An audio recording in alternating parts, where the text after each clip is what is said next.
Welcome back to Wrestling with Ski. Thankfully, it worked the second time around.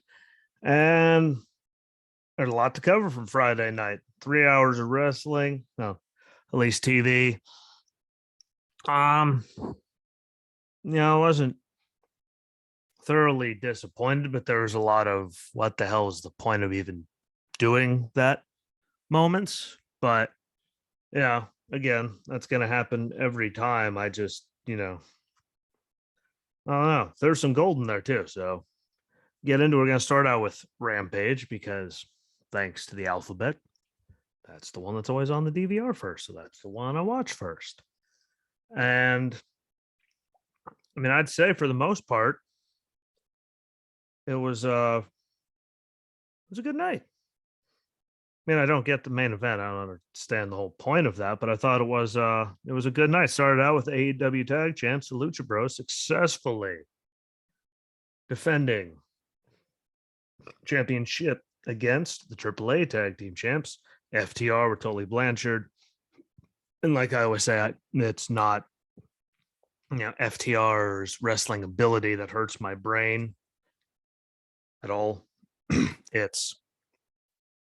There's something about them, like character wise. I mean, but they can definitely wrestle. And it was it was a great match. It was a great way to start off the night. There were all the shenanigans, using the tag title belt to try to steal one. He still pins out, like that, kicks out. Yeah, pins out. There you go. So there was really good moments in there, and I thought it was a really, really, good match and good for the Lucha Bros. Really, really good for the Lucha Bros. It's good to see them keep that, and good for FTR. I mean, they still got the AAA tag champ, title belts. They're still had that ladder match, they said, down there in Mexico defending them. So I mean, good for them. They get to keep doing all that stuff. Lucha Bros can stay on AEW, and there's a lot of teams that they can work with. I mean, there's Jurassic Express, the combination of those idiots, best friends. There's all of that. Young Bucks. I mean, there's a lot of tag team talent. Yeah, Adam Cole and Bobby Fish, if they want to actually officially join it. Like, there's a lot of stuff. There's Pinnacle.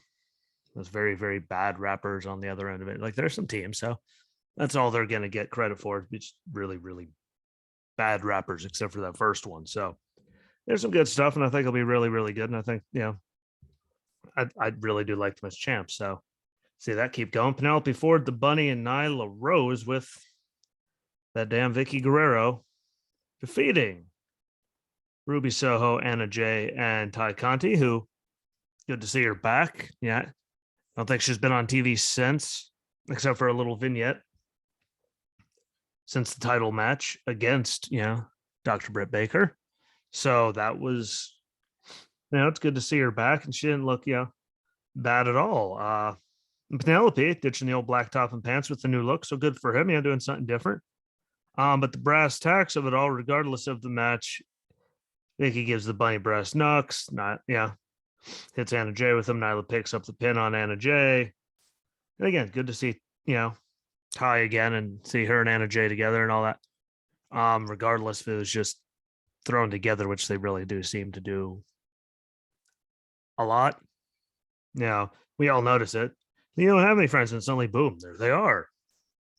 So I throw stuff together like that all the time. And it was a good, I guess it was a good, quick way to get a Ty back into the, swing of things and back in the picture, on TV. So there's still that. And I just want to know what the hell is like up with like AEW and brass knuckles. There's brass knuckles like every show, it seems. Every time I turn around, someone's using brass knuckles. Could just be me, but I mean, there's brass knuckles seems every single time. Don't get me wrong. I have nothing against them. I just thought William Regal did it a lot better. The power of the punch. Like, it just made me feel better. But you have to admit, brass knuckles are always there. So I don't know, weirds me out. But again, I mean, it wasn't like a blowout spectacular match, but for what it was in the time they had, I mean, they still put together at least a decent match. Like, again, wasn't the greatest thing. So didn't expect it to be the greatest thing, but it was still at least a good match that you could watch without like your head wanting to fully explode. So, there's that. It's just those damn brass knucks hurt my head.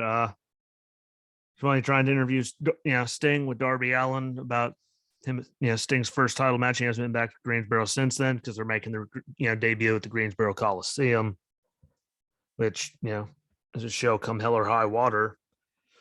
I'd like to be at if I could, get there. Timing wise, it's difficult because people's work schedules, but I'd love to be there. FTR, and Tully attack him. Darby does try to make a save as he lawn darts himself back into the camera shot. But he gets dispatched and Tully hits Sting with a low blow, which again, for how long he's been in the business, I thought that low blow would have looked better. I seem to be really critical of low blows lately, but if you're gonna do it, I mean, at least do it good, especially with how long Tully's been doing this, Yeah. Yeah,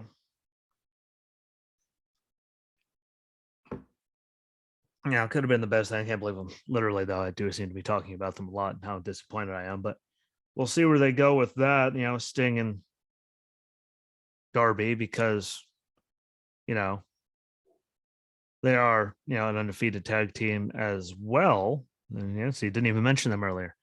Them and FTR. I mean, it's just Tully and Sting's history. I guess Greensboro, whatever. But I mean, I just don't want to see Sting and Darby be, like the AAA tag champs. Just, it's nothing against AAA. It's just Sting is, the AAA tag. It's just, I don't know, it wouldn't be my thing, but we'll see where they go with it, getting them, do something.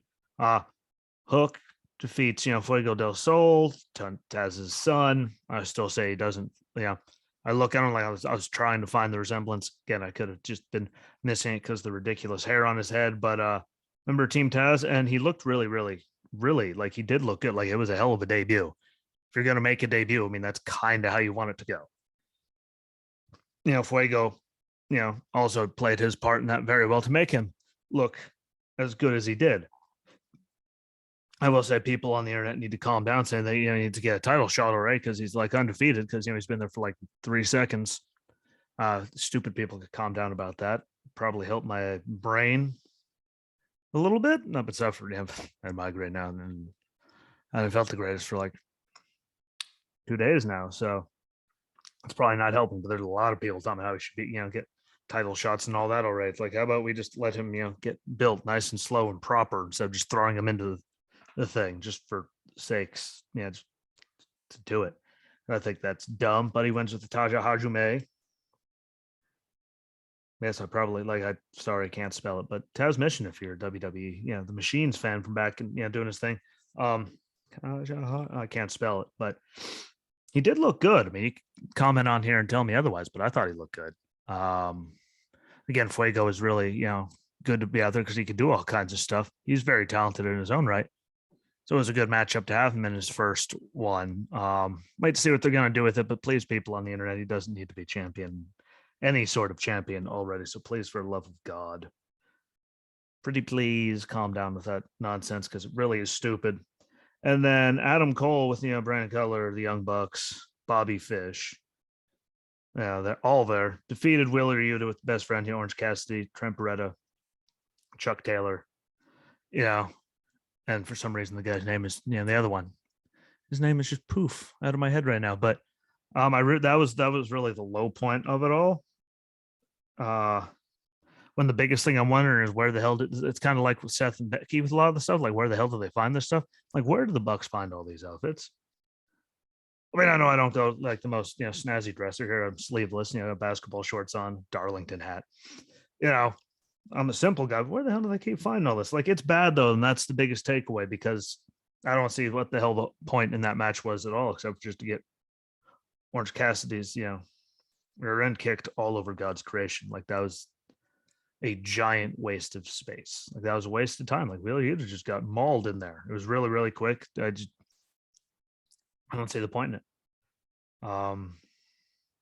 That could just be me being really, really like super critical, but I really did not see the point because all they accomplished was Wheeler Yuta getting mauled, Orange Cassidy getting mauled, obviously, and yeah, Trent Beretta getting those triple knees to his recently put back together neck. Like I don't get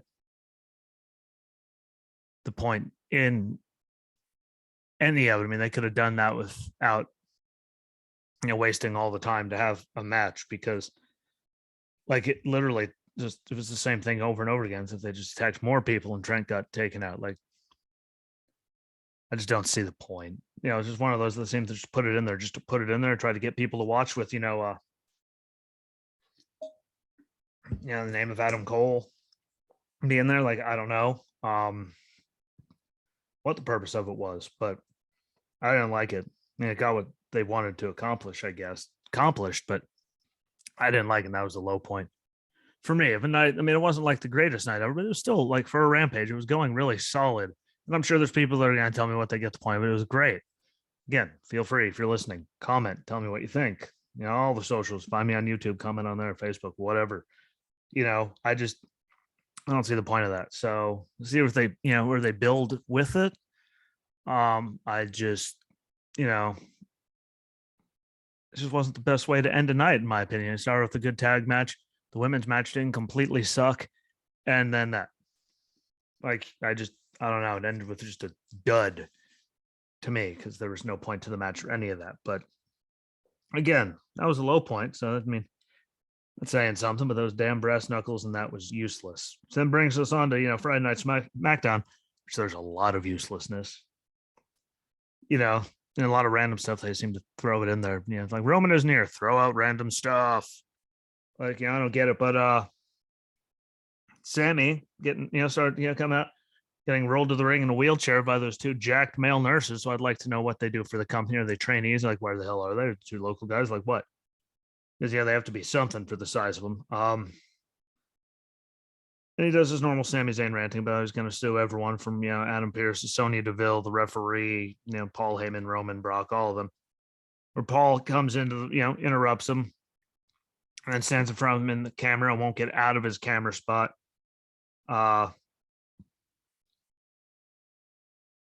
he did mention, like, it was funny, like, sorry, his people run Hollywood and litigations, and that just brought me back to when Lesnar was on Stone Cold show on the network. And yeah, he has to feed who. And if you haven't seen it, go and watch it because I thought it was a great interview those two did. But yeah, it just brought me back to that and put a smile on my face. But again, if you haven't seen it, go see it. Lesnar talking. Never used to happen. So yeah, there's that. But he rises up, says that there's no one there to protect him because Roman isn't there. And we enter, Brock Lesnar in his overalls this week. Whatever, he can do whatever the hell he wants, really. Grabs a steel chair, goes into the corner, extends his hand. Heyman looks at him all confused. His microphone, whatever. Gets his microphone, sits there and talks to Sammy. And now he was helping him because we all knew that he couldn't beat, Roman on his own. And he even knew that. And, there's just something about the two of them together. Maybe it's just that Brock's finally getting to talk for the first time. And I don't know, since he made his comeback, really. Since he came back, Heyman's been right there pretty much. He's done 99, maybe 98, 97%, but of the talking. There were times where it was just weeks on end. Heyman would do all the talking. We wouldn't even see Brock. So maybe I'm just enjoying seeing him talk and having fun and all that. So it could just, be that. But, we got the normal response.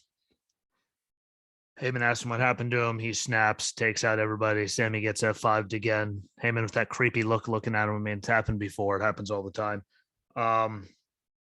And we all know what's going to happen next week now because, Kayla finds Brock after commercial break.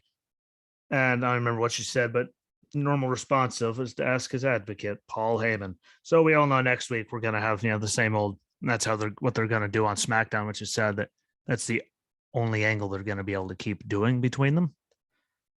It's really, really like just every time.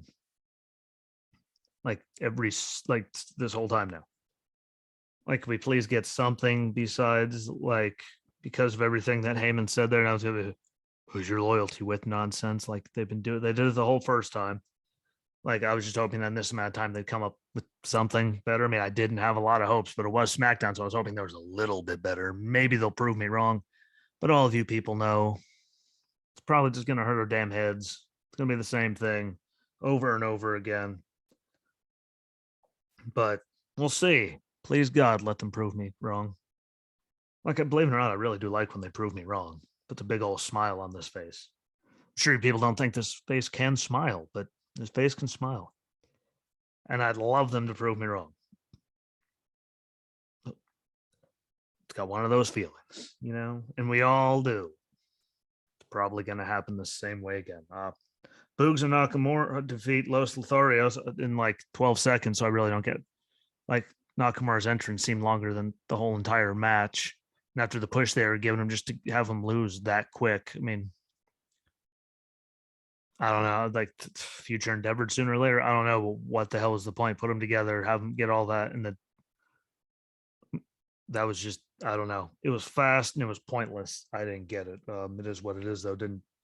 Hey, I didn't lose anything because of it, so whatever. Woods unveils his new crown, so good for him. After Kofi, talked him up good. There's Drew. He finally finds Adam Pearce after looking for him last week when he wasn't there. Yeah, until they, higher authority, proved the list after he made it. And, they kept him out of the battle royal. And then a higher authority says he can't bring Angela to the ring with him. So he puts it through his desk. And we all knew that the second he told me he wasn't allowed to bring Angela to the ring with him, something stupid was going to happen to the sword. Like, again, I'm sorry to them. I'm sorry to you people that say, oh, we didn't see it coming. I think it's great. Like, we all saw it coming. While it could lead to good matches down the road, it's still like we absolutely knew what was going to happen. Guess what? It did. But before we could get to that happening, entrances started, commercials, and then suddenly there's Tony backstage and Sasha giving her that pep talk with whatever the hell they're doing with Sasha. I really don't know. Her talking up nice to everyone like that. I mean, whatever it is, I don't know. But it was another great match. I mean, we all saw what they did on Raw and pay-per-views. I mean, they just beat the hell out of each other. I mean, the welts that were forming up and slap prints and all that, like right away. Like they go out there and they just beat the hell out of each other. And, that's what got them to the dance in the first place, really. It's just their aggressiveness and all that. So good on them. The takeaways from this one were Sheamus countering Claymore with that knee strike, which is great. And Drew, again, he bounced out of the corner, hit the Claymore for the W. And I might add, Cesaro was backstage watching it, like at the beginning, like and all that. That was the only time they showed him. So whatever the hell they're doing with that. But having Sheamus lose clean, I mean, I don't know what they're going to do with all that when it comes to Cesaro and Sheamus, and where the hell has Ridge Holland been too? So we'll see. But after the match, there they go. The camera backstage, and there's Corbin and Madcap stealing Adam Pearce's desk with Angela put through it. So we all knew that something dumb was going to happen. So let's see what they do with Madcap and Drew. I'm sure Madcap's going to take a whole lot of bumps, and I'm sure most of us aren't going to care. This Madcap, get his head taken off. No one will care, actually. I'll enjoy it. At least I'm honest. Again, I think that, like I said repeatedly, and Justin and Dan, but like Corbin, like takes whatever pile they give him, and I mean he turns it into good stuff. I mean this one, the one that hurts my head the most, just because it's so overly stupid.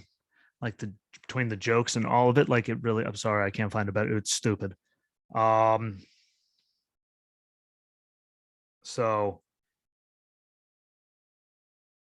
we'll see what they do with it. I know him and Corbin could have probably great matches. It's just, will they actually let them, or will it even get that far? What's up with Adam? That falls on him, and it pisses, it gives Drew another, reason to be mad at him, and another. So I don't know what they're going to do with all of that, because now he's got Brock, Drew, all kinds of things. So we'll see what happens. We're supposed to see Naomi and Sonya, but first we have to go backstage again.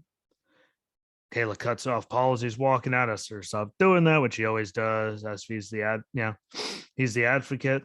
Paul asks her to stop doing that as well. That's how Roman's going to react, which we all know. Again, I already said it. We all know how that's going to go next week. We all wish it wouldn't be so simple, but it's probably going to be the same way. And he talked him up more this week, to get asked that. So, you know, we'll see what they do with it, but I'm sure it's going to be the same. Then Heyman just looks around terrified and walks away. But let me finally get to the ring. We get to see Sonya Deville come out in her all new black getup. Good for her. Look good. And we know what she could do. Like, because we saw her before. I mean, out of her and Mandy, I mean, she was definitely better in the ring at the time.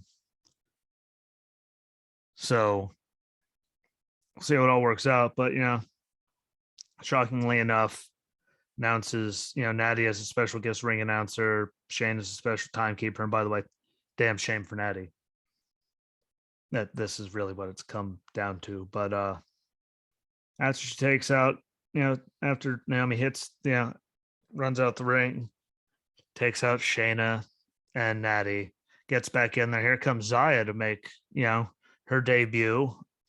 Not a fan of all the, all the martial arts moves and the stupid electricity coming, like fake electricity CG coming out of everything. Yeah, like that extra bit actually hurt my damn head. Really, really bad. But Zaya takes out Shayna and Natty. I mean, Sonya gets a kick and they save her before Naomi can hit her with split-legged moonsault, whatever the hell. I just find it really, really disappointing that that's how they decided to pull Zaya in. Like disappointment all the way around. But where she was at NXT, I mean, granted, she did all the same martial arts stuff on the way to the ring and all that. But I mean, where she was there to here, I just hope that. I mean, I'm not a first time out disappointment. I mean, she was out there just taking people out left and right, and then she comes up to get thrown into this nonsense, kind of like Liv when she finally got her big moment. Coming out of the bathtub, and she comes out as the lesbian lover of Lana, and then vanished again for forever. Like it was just, I don't get it. It's a damn shame. She is talented, Zaya. Between her and all that stupidity and the fake electricity and all that stuff, to Natty now being, in this position, being one of Sonya's goons at this stage, which is just, I don't even get it. To Shayna, after they had her, she went out, she took out Nia, she took out, Eva. And then she goes over there, and now all she's good for is being one of Sonya's goons, too. Like, it's just, what the hell was the point of building her up before the draft and get her over there for this?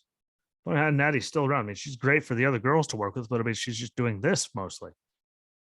Like, I think they all deserve better. Like, that is the sandwich of the whole entire thing. That's just craptastic.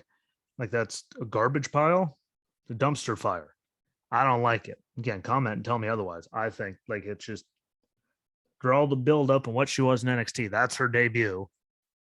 That's what Natty's doing, and that's what Shane is doing after you built her up on Raw, just taking people out. Like it. Don't get it. Don't see the point in it. You're not going to help me see the point in it. It's just bad. You get to see RK Bro with the cast of Jackass Forever. So, good to see they still have that many people running around. Toni Storm has her match against Charlotte, the championship contenders match before, we get to see that start. They let us know Migos will be at day one. Why the hell not? Why not just keep pissing off all the people that built Black and Gold, which is nowhere near about Migos and all this like garbage rapping musicians, at least in my opinion. I'm not a fan, never have been. They're just pissing off everyone that, kept it alive, really. It made NXT the greatest thing going. And then Nickelodeon took over NXT. They got all it. Like, I'm just not a fan. Like, I haven't even heard of most of the stuff that they're doing. And I know most of the people that I talk to that watch wrestling haven't heard of most of these artists, like any of it. So it just irritates the hell out of me. And then get back to the ring. And in the match, Tony did win, via DQ because Charlotte just kept going. She just didn't care. She kept doing whatever. But my big takeaway is that Tony did get herself in a phenomenal shape because even her ass is like half the size. Like she was cut. She was cut way down, like in really, really, really good shape. So, I mean, good for her. The boot that she gave to Charlotte in the corner was, jankety looking, but I mean, again, another disappointment because it was just so quick into that. Like, what the hell is the point if they're all like the build up? I mean, they're gonna, it just was a dud because they're gonna keep it going after that. I mean, she won the contenders match technically. They're probably not gonna do it. Like, you know, I just don't see the point in. Anyways, there's another one of those moments, like another match was what the hell is the point of it? Lesnar's interview, like Lesnar had more time talking than some of the matches. Like that is the same Brock Lesnar that literally didn't say words for years, barely showed up for years, had Heyman to talk. Like he said more words than like he talked longer than some of these matches. I just don't. I didn't get it. Hopefully it's not the end for Charlotte and Tony because I do think Tony's super talented. Again, she got herself in crazy good shape. So I think they could tear the house down given the opportunity. I just don't get again, it keeps the story going for another week or so, whatever they're gonna do, unless they move on completely. But what did it accomplish really? Again, look at all the stuff they're doing with Shotzi and Sasha. Suddenly, boom, no more. Shotzi, she's gone. And a lot of just they're building. Like hopefully they keep it going for day one. But again, I really do have faith that they could have a great match. I just don't get the point of having a segment on TV that lasts that long when Lesnar talking to Adam Pearce in the segment, the big one after that about him talking to Adam Pearce lasted longer than that. Los Lotharios, like a bunch of stuff. And I just don't get it. We did have a good match, for the main event, which I still don't get why they had it, but I'll get to that. But again, people start, making their entrance, and we come back to that. Brock goes up and sees Adam Pearce. Pearce looks like, he's gonna die. Brock thanks him for, finding him $1 million because it went to charity and for suspending him. Because it freed up a lot of time for him, which that line just made me laugh because like, what the hell else has he been doing? But you have to go hunting, and he killed like a 2,000-pound moose, I think he said, and its guts weighed like 225 pounds, which has to be somewhere around Adam's weight, if not less. He named the moose after him and remind him about it. If it wasn't for him, he wouldn't be able to hunt and kill it. So again, Brock, Drew's going to be pissed that Adam. Like, see where they go with it all. But again, I thought Brock was perfectly fine talking through the whole entire night through that segment. Like good for him. Like they're really getting just in that show, you got more out of him than you did, some of his title runs. Really, if recent at all. I mean, we get talking, we get laughing. He's there for the whole show. Like there's a lot more of that. So it wasn't just a quick appearance and done. So I mean, I'm liking it. I'm digging it. You guys could tell me that I'm wrong. I don't give a gosh darn. I don't give a dang. I don't give a damn. I don't give nothing. I like it. And I think it's refreshing to see. But then again, the main event that we finally get back to is the SmackDown Tag Champs, the Usos, versus the Raw Tag Champs, RK Bro versus the New Day, determined the number one tag team in WWE. I really still just don't get what the hell the point of all of it was, except to have one of the New Day and one of the Usos. I mean, that was accomplished, but I guess it was just a way. Like RK Bro's going to be here to try to get something, as Roman wasn't there. I don't know, but we got to figure out that both the Usos flying through the air. Apparently, if we see one person flying, people get caught all the time. Not here. They could take everybody out. They tried to keep Orton out of the ring, obviously, and they were getting the chance for it. But really, the big takeaway from the match was Riddle, just because he was in there, like it seemed like the whole time, just getting it and giving it, and it really shows that level of talent in him to me, regardless of how much bro or any of that hurts your head. Like the kid's super talented, so I enjoy seeing that again. All those flurries, like it's good to see it. Randy finally gets in, starts stomping on everyone. Wood steals the tag from behind when he's standing into the corner. He still RKO's one of the Usos. I think it was Jay. But regardless of that, he gets taken out. New Day steals a victory by pinning an Uso. So again, he leaves.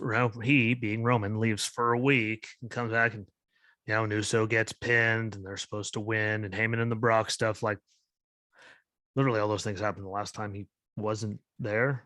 So I really don't understand. Like, it's one of those, they're setting it up to be exactly like that, and I really don't want it to be exactly like that. I mean, I'm okay if it be, as long as they do it good, but I just get one of those feelings that it's going to be exactly like that again next week, and they're going to do the same thing they did weeks ago. And I mean, it's not like they haven't, done things repetitively, but it just has one of those feelings. So we'll see. And overall, I mean, again, like minus like some pointless matches, wasn't that bad. Like, why did we see Cesaro too? Like, what the hell was that for? But I don't know. The main event just having RK Bro there do it. I mean, you could tell that was just a thing to try to, without Roman being there, just bring star power to the show to get people to give a damn. So we'll see where they go with it. And again, Rampage, one for the main event. And I said one would have been good. And it was pretty decently successful. I mean, they still had good matches. Again, they made Hook look good. Women got their thing across, and it wasn't the worst thing ever. We got to see Ty Conti come back. Started out the match, the tag title match is great. Sammy and Brock is great. But then we just, get to hell, Brock and all of them, all the segments were good. But then again, what was the point of Boogs and Nakamura and the Los Lotharios? I hated like the Naomi and Sonya thing, because what the hell did we accomplish? Except making Natty someone's, errand person, making Shayna, who they built up, someone's errand person, and doing that to Zaya. I wasn't a fan of what they did. I thought they could have just left it where it was, because this whole thing is just dumb as it is. And then they go and add that to it. It just, kills a lot of momentum that they could have had. And Tony and Charlotte, like, what the hell was the point of that? But, we'll see where they go with it all next. Don't forget, there's even more stupid tonight, because, Raw's on tonight, which, means the likelihood of stupid things happening is expedited. Very much higher chances of stupid happening. Quarter to stupid. 7:45. Don't forget, set all your alarms. Remind you that it's a quarter till stupid. So, overall, it could have been, minus those stupid points. I thought there was more good points to Friday night than bad ones, but like all the bad ones are like, what the hell is the point of even doing that? Because it might have extended something, but really, what the hell is the point? Like, that's a difference. I mean, like one of them's trying to be entertainment, the other one's like, wrestling.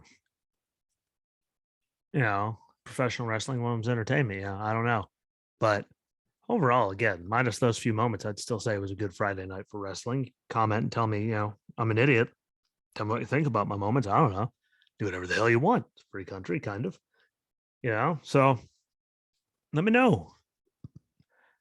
And with that, I'm going to let you go. It's ready for dinner, do some more laundry, exciting adulting things. But let me know what you think about all of it. Don't forget, also, like, share, comment, and repeat on all videos. You're welcome, Justin, for that shout out. And I'll be back tomorrow to talk about, all of Raw and anything else that might come up in between now and then, because, it's the wrestling world. Stuff's always happening because there's wrestling all over the place.